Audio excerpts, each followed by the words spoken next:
Isaiah chapter 2. The word that Isaiah the son of Amos saw concerning Judah and Jerusalem.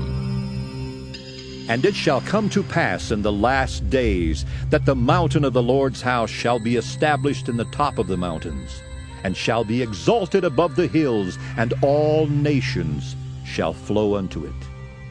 And many people shall go and say, Come ye, and let us go up to the mountain of the Lord, to the house of the God of Jacob, and he will teach us of his ways, and we will walk in his paths. For out of Zion shall go forth the law and the word of the Lord from Jerusalem. And he shall judge among the nations, and shall rebuke many people. And they shall beat their swords into plowshares, and their spears into pruning hooks. Nation shall not lift up sword against nation, neither shall they learn war any more.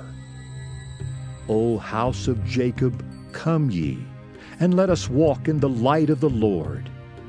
Therefore thou hast forsaken thy people, the house of Jacob, because they be replenished from the east, and are soothsayers, like the Philistines. And they please themselves in the children of strangers. Their land also is full of silver and gold, neither is there any end of their treasures. Their land is also full of horses, neither is there any end of their chariots.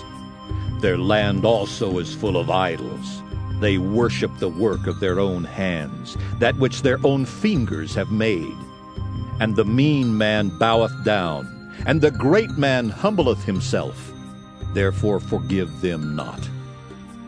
Enter into the rock, and hide thee in the dust for fear of the Lord and for the glory of his majesty. The lofty looks of man shall be humbled, and the haughtiness of men shall be bowed down, and the Lord alone shall be exalted in that day. For the day of the Lord of hosts shall be upon every one that is proud and lofty, and upon every one that is lifted up, and he shall be brought low.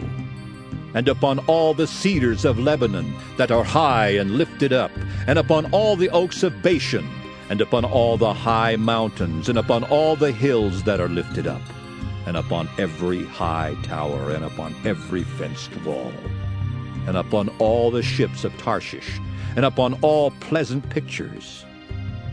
And the loftiness of man shall be bowed down, and the haughtiness of men shall be made low, and the Lord alone shall be exalted in that day.